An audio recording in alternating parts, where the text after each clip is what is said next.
হরে কৃষ্ণ। নমস্কার বন্ধুরা, কৃষ্ণ কথা ইউটিউব চ্যানেলে আপনাদের সকলকে স্বাগত। সনাতন ধর্মে তুলসী মহারানী দেবী হচ্ছেন শ্রীকৃষ্ণের প্রিয়জন। নমো নমো তুলসী কৃষ্ণ প্রিয়সী, নমো নমো। যে তোমার শরণ লয় তাহার বাঞ্ছা পূর্ণ হয়। তুলসী মালা কণ্ঠে ধারণ করলে তিনটি জিনিস থেকে রক্ষা পাওয়া যায়। প্রথমত, বজ্রপাতে মৃত্যুর হাত থেকে রক্ষা পাওয়া যায়। দ্বিতীয়ত, বিষ্ঠাঘাত থেকে রক্ষা পাওয়া যায়। তৃতীয়ত, সর্পছবল থেকে রক্ষা পাওয়া যায়। যেমন সাপড়িয়া যখন সাপের খেলা দেখায় তখন সাপড়িয়ার হাতে একটা তুলসী কাঠের ডাল থাকে। তুলসী ডালের কারণে সর্প মাথা উঁচু করতে পারে না। রাতে বা দিনে ঘুমানোর পর আমরা বাজে স্বপ্ন বা ভয়ানক স্বপ্ন দেখি, যা দেখে ভয় পেয়ে আমাদের হাত পা কাঁপতে থাকে, যার ফলে প্যারালাইজ হওয়ার সম্ভাবনা থাকে। সেটার হাত থেকেও রক্ষা পাওয়া যায় এবং আরও অনেক উপকার পাওয়া যায়। যদি তুলসী মালা গলায় দিয়ে কোনো ব্যক্তির মৃত্যু হয়, সে যদি ভক্ত না হয়েও থাকে তবুও তার নরকগামী হতে হবে না। যেমন কুকুরের গলায় যদি লাল ফিতে বাঁধা থাকে, সেই কুকুরকে কিন্তু কেউ মারতে পারে না, তার কারণ তার গলায় লাল ফিতে বাঁধা আছে। সে হচ্ছে পালিত কুকুর, তার মালিক আছে। সেই কুকুরকে কেউ মারলে তার বিরুদ্ধে থানায় মামলা হয়, আর পৌরসভার লোকও তাকে মারতে পারে না। তাই যার গলায় তুলসী কাঠের মালা থাকে তাকে জমেও স্পর্শ করতে পারবে না। দূর থেকে সেই তুলসী মালাধারীকে দেখে প্রণাম করে চলে যাবেন, তার কারণ সে ভগবানের ভক্ত, তার নাম ভগবানের খাতায় লেখা হয়ে গেছে।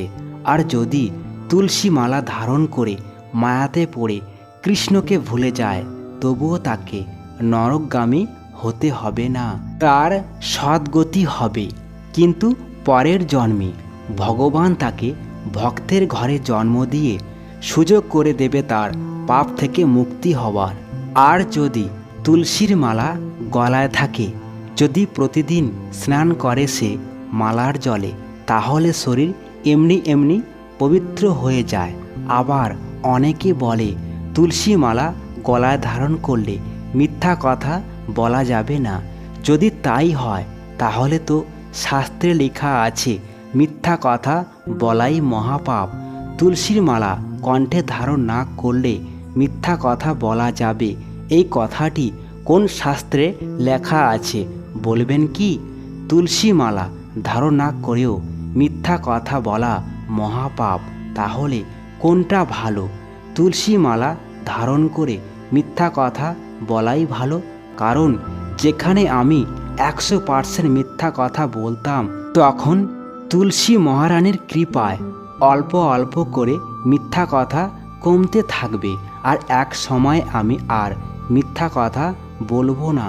তুলসী মহারানীর কৃপায় যদি তার মৃত্যুও হয়, তাহলে তাকে তার নরকগামী হতে হবে না ও তার সদ্গতি হবে। আবার কেউ কেউ বলে থাকেন তুলসীর মালা ধারণ করে মাছ মাংস আমিষ খেলে মহাপাপ হয়।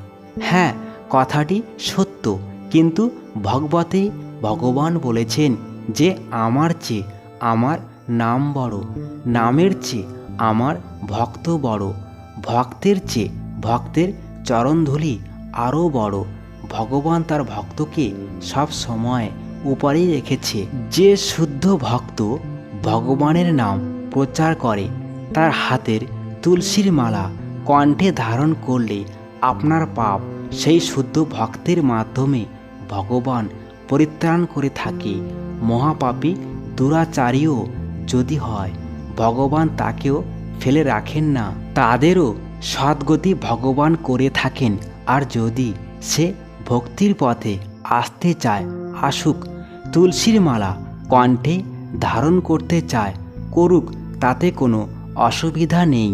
তাই আসুন আমরা 8 বছর বয়স থেকে বাধ্যতামূলক তুলসীর মালা কণ্ঠে ধারণ করি ও মুখে হরিনাম করি, তাহলে সদ্গতি ভগবান আমাদের করবেই করবে।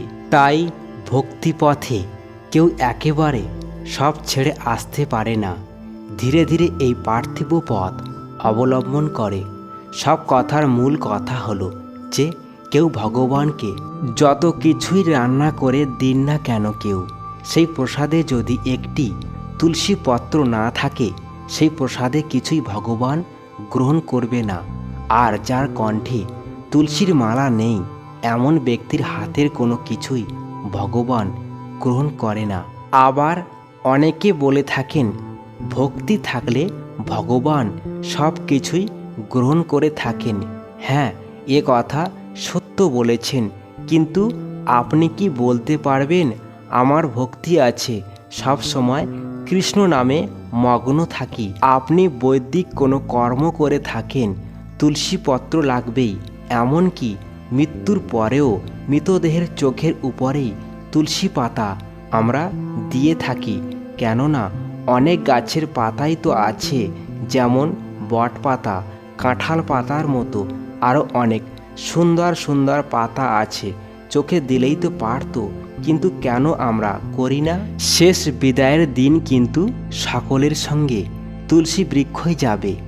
একবার চিন্তা করে দেখুন, যে ব্যক্তি কখনো কণ্ঠে তুলসী মালা ধারণ করেনি, সাধুরা গিয়ে তাকে তুলসীর মালা পরবার কথা বলেছে, সে সাধুদেরকে উল্টো জ্ঞান দিয়েছে, সাধুদের সাথে খারাপ আচরণ করেছে, আরও টিটকারি করে বলেছে আমার এখনও বয়স হয়নি মালা পরার। তারা কত বড় মহাপুরুষ যে তারা মৃত্যুকে জানে এবং বোঝে যে আমার এখন মৃত্যু হবে না। তারা কিন্তু মূর্খ। হরিভজন করতে বয়স লাগে না, যে কোনো বয়সে হরিভজন করা যায়। মৃত্যুর সময় চোখে তুলসী পাতা দিয়ে কোনো লাভ নেই। আত্মা তখন দেহ থেকে চলে গেছে, মরা দেহের মধ্যে তুলসী দিয়ে কি লাভ? জীবিত থাকতে সাধুরা অনেক বলেছে মালা ধারণ করতে, কিন্তু করেননি। নিজেকে বড় পণ্ডিত ভেবেছেন, কিন্তু মৃত্যুর পর আপনার পণ্ডিতগিরি শেষ। তাই আসুন সময় থাকতে মহামন্ত্র কৃষ্ণ নাম জপ করি ও তুলসী কাঠের মালা কণ্ঠে ধারণ করি। হরে কৃষ্ণ কৃষ্ণ কৃষ্ণ হরে হরে, হরে রাম রাম রাম হরে হরে।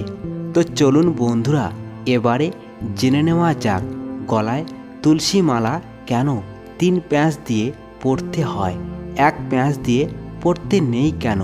এ প্রসঙ্গে স্কন্দ পুরাণে বলা হয়েছে, যৎ কণ্ঠে তুলসী নাস্তি তে নরামূর মানসা সুনবিষ্টা সমং চানং জলং চ মারিদা সমং।